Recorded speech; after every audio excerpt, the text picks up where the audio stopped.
Hi YouTube family, how are you? Today is Friday, May 16th, 2014, and I'm in between week 28 and 29 post RNY. My surgery, RNY, was last October, Monday, October 28th, 2013. Highest recorded weight was in 2012, and that was 309 pounds. I lost 46 pounds prior to surgery. So date of surgery, I was 263.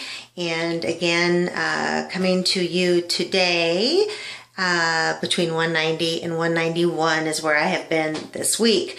So last time I recorded, I had dropped from 194 to 192. And this week, and I've been weighing daily, and I probably shouldn't, but sometimes it says 190, sometimes it says 191 point something, so I'm kind of floating right there. And again, that's in between week 28 and 29. I was 28 weeks last Monday, and it's Friday, so I guess I'm closer to 29 weeks. Since I recorded last, I had a doctor's appointment with my family physician. She wanted to see me and check things. I needed some medications updated, so she wanted to see me first, and she did all my blood work that the surgeon usually does, and she forwarded it on to him. So she did all my blood work and urine test, and everything came back. All levels were absolutely fine. She was also really pleased. My blood pressure was 110/70. Probably a year and a half or 2 years prior to my surgery, I had been kind of borderline high blood pressure, and those last 6 months last year prior to surgery, she had put me on a blood pressure medication. I stopped that right before surgery and have not gone back on it, and like I said, 110/70 is good. So no more high blood pressure, no more high sugar levels either. I was also borderline diabetic, and that's taken care of as well. I am still dealing with nausea on a daily basis, and so I still take the Zofran, and my physician, she did not like that. She wants to investigate that a little bit more if I can't get over this daily nausea. She said that's just not normal.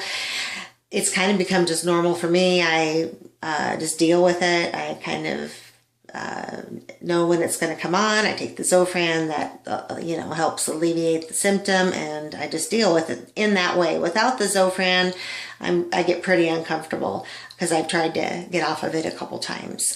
So we have to kind of deal with that a little bit. People are saying more things to me all the time, that they notice a difference, and most people just say I look great. But there is a high percentage of people that say, how'd you do it? And I, say, oh, just working at it. And there are some I don't mind.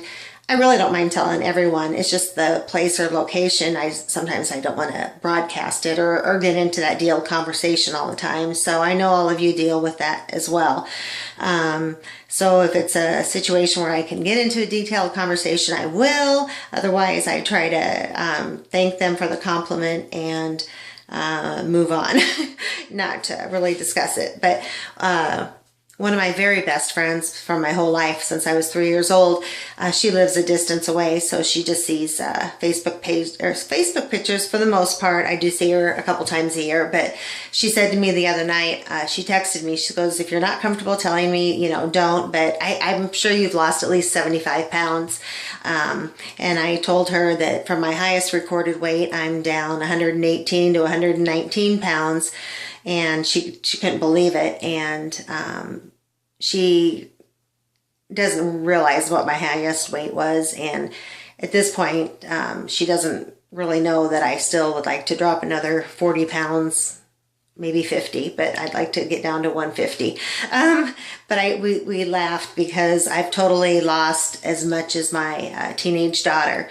Brianna is just turned 13 a few months ago, and she weighs around 115 pounds. And since I've lost between 118 and 119 pounds, I've lost all the weight of my teenage daughter, which is really kind of putting it into a weird perspective. And let's see, I had written down some notes. Oh, yeah, just that more people are, mentioning the weight loss, and a good percentage ask how I did it. So yeah, I'd like to, as you guys explain your stories that you're going through, I'd like to hear how you guys handle that out in public. And, oh, I was going to mention for Mother's Day, I received a Keurig, probably not pronouncing that right, a Keurig coffee pot, or actually it makes more than coffee. And so, golly, I feel like I'm getting a treat doing some of these. Like this is a cinnamon bun, naturally flavored black tea. And it's like a treat. It smells like a cinnamon bun. It has a little bit of that flavor, and it's not the calories and sugar of a cinnamon bun. I mean, actually, there's no calories, but it's kind of like a treat, and so easy to make. And then I usually just drink like a dark roast in the morning, but in the evening, it's fun. Like this is the Folgers Gourmet Vanilla Biscotti. Again, it smells wonderful. It smells like a treat. And I'm really enjoying that. I know there's a lot of summer drinks. You can make iced coffee too with it. I have to learn how to do that. Another thing I recently located in the frozen section was these Just for One vegetables from Green Giant. They have the broccoli and cheese, cauliflower and cheese, and then they had they called it like an Italian vegetable. It had broccoli in it and a few other things. And it says there's 40 calories and 2 grams of sugar. And I don't know, my family's not a big broccoli lover, but I do. So, and you can't eat very much. So even to eat one of these is kind of a lot. It might work for 2 meals, but it's just a nice way to get vegetables in without making a whole lot. So again, Green Giant is where I have found it. Just for one vegetables, and I'll show you what they look like. You just stick them in the microwave for like 3 minutes. I should have opened this prior to recording. I'm trying to do this one-handed. There we go. So you just take off the plastic wrap and then microwave it. So